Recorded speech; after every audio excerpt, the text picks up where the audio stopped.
TDP parliamentary సమావేశం ముగిసింది. ఈ సమావేశంలో ఏపీకి రావాల్సిన పెండింగ్ ప్రాజెక్టులపై చర్చించారు. మంత్రుల నుంచి వివిధ శాఖల సమాచారాన్ని తీసుకుని కేంద్రంతో సంప్రదింపులు జరపాలని ఎంపీలకు చంద్రబాబు సూచించారు.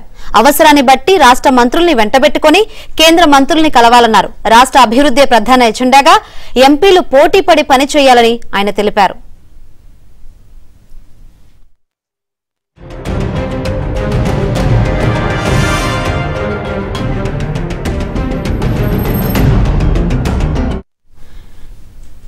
ఢిల్లీలో జగన్ ధర్నాపై కూడా చర్చ జరగ్గా జగన్ వైసీపీ గురించి ఆలోచించాల్సిన అవసరం లేదని కొందరు ఎంపీలు అభిప్రాయాన్ని వ్యక్తం చేశారు. జగన్ గురించి ఒక్క క్షణం ఆలోచించే సమయాన్ని రాష్ట్ర అభివృద్ధి కోసం వెచ్చించాలని ఓ మంత్రి సూచించారు. ఢిల్లీలో జగన్ ఏం చేస్తారన్నది ముఖ్యం కాదని తాము ఏం చెయ్యాలన్నదే ముఖ్యమని చంద్రబాబు స్పష్టం చేశారు.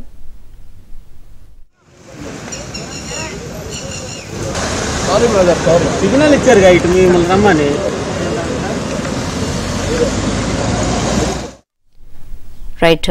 సీఎం చంద్రబాబు నివాసంలో జరిగిన టీడీపీ పార్లమెంటరీ సమావేశం ముగిసింది. ఈ సమావేశంలో ఏ అంశాలు చర్చకొచ్చాయి ఏంటి అని తెలుసుకుందాం. మా ప్రతినిధి పూర్ణ లైవ్ ద్వారా సిద్ధంగా ఉన్నారు. పూర్ణ, శంకరి, చంద్రబాబు అధ్యక్షతన పార్లమెంటరీ సమావేశం కొద్దిసేపు క్రితం ముగిసింది. చంద్రబాబు నివాసంలో దాదాపు గంటన్నర సేపు ఈ సమావేశం కొనసాగింది. వివిధ అంశాల మీద ప్రధానంగా చర్చించారు. ప్రధానంగా ఏదైతే కేంద్రంలో అనుసరించాల్సిన వ్యూహాలు, ప్రతి వ్యూహాలతో పాటు వారందరికీ ఒక దిశానిర్దేశం కూడా చేయడం కూడా జరిగింది. ప్రధానంగా చూస్తే కనుక రాష్ట్రానికి అంటే వివిధ శాఖల నుంచి నిధులు ఏ విధంగా తీసుకురావాలన్న దానిపై ప్రధానంగా చంద్రబాబు చర్చించినట్టు తెలుస్తుంది. ఎందుకంటే రాష్ట్రానికి కేంద్రం నుంచి వచ్చే నిధులు బాగా అవసరం, చాలా కీ రోల్ అయితే నిధులైతే పోషిస్తాయని చెప్పి కూడా ఎంపీలకు కూడా చెప్పడం కూడా జరిగింది. ఎందుకంటే అందరు ఎంపీలు కూడా వారికి చెప్పిన బాధ్యతలే సక్రమంగా నిర్వహించాలని చెప్పి కూడా వారికి ఒక దిశానిర్దేశం కూడా చేయడం కూడా జరిగింది. ప్రధానంగా ఒక్కొక్క ఎంపీకి కొన్ని శాఖలు అంటే 4-5 మంత్రిత్వ శాఖలన్నింటినీ కూడా అప్షెప్ అవ్వడం కూడా జరిగింది. వీటన్నిటిని కూడా ఆయా ఎంపీలు మొత్తం కూడా ఫాలోఅప్ చేసుకుని అక్కడ నుంచి ఏ నిధులు వస్తాయో రాష్ట్రానికి ఎటువంటి ఉపయోగపడతాయో అన్న దాని మీద ఖచ్చితంగా ఎంపీలందరూ కసరత్తు చేయాలి. వాటిని ఖచ్చితంగా రాష్ట్రానికి వచ్చే విధంగా అందరూ కూడా ఒక సహాయ సహకారాలు అక్కడ కేంద్ర మంత్రులతో ఏర్పాటు చేసుకుని అన్ని కూడా రాష్ట్రానికి తీసుకొచ్చే విధంగా ప్రత్యేక కార్యాచరణ కూడా రూపొందించుకోవాలని కూడా వారందరికీ దిశానిర్దేశం జరిగింది. దాదాపు గంటన్నర సేపు ఈ సమావేశం జరిగింది. అలాగే ఆ వచ్చిన నిధులను ఏ విధంగా రాష్ట్రంలో వినియోగించాలన్న దాని మీద కూడా ఆ మంత్రులకు కూడా ఒక స్పష్టమైన సూచనలు కూడా ఇవ్వడం కూడా జరిగింది. ఎందుకంటే ఆ కేంద్రం నుంచి వచ్చిన నిధులు గత 5 ఏళ్లలో చూస్తే కనుక అన్నీ కూడా వివిధ శాఖల ద్వారా వచ్చిన నిధులన్నింటి కూడా చాలా మటుకు దుర్వినియోగం అని చెప్పి కూడా చెప్తున్న పరిస్థితి నెలకొంది.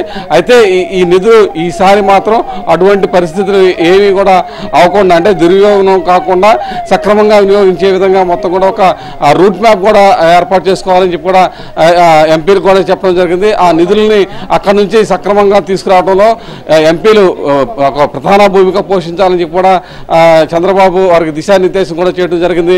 అయితే ఎంపీలతో పాటు ఆ రాష్ట్ర మంత్రులు కూడా వీటి మీద అంటే అక్కడ తీసుకొచ్చే నిధులు ఏ విధంగా ఎక్కడ ఉపయోగించాలి, ఏ విధంగా వాటిని సక్రమంగా ఎక్కడెక్కడ ఉపయోగించాలి, అవసరాన్ని బట్టి ఆ నిధులు ఉపయోగించాలని చెప్పి కూడా వారికి కూడా చెప్పడం కూడా జరిగింది. అయితే 22వ తారీఖు నుంచి జరిగే పార్లమెంటరీ సమావేశాల్లో మొత్తం కూడా ఏ అంశాల మీద ప్రధానంగా చర్చించారు. వీటితో పాటు రాష్ట్రానికి ప్రధానంగా అటు పోలవరంతో పాటు విశాఖ స్టీల్ ప్లాంట్ అలాగే అమరావతి రాష్ట్రానికి అమరావతి నిర్మాణానికి నిధులకు సంబంధించిన అంశాలను కూడా ప్రధానంగా చర్చించినట్టు తెలుస్తుంది.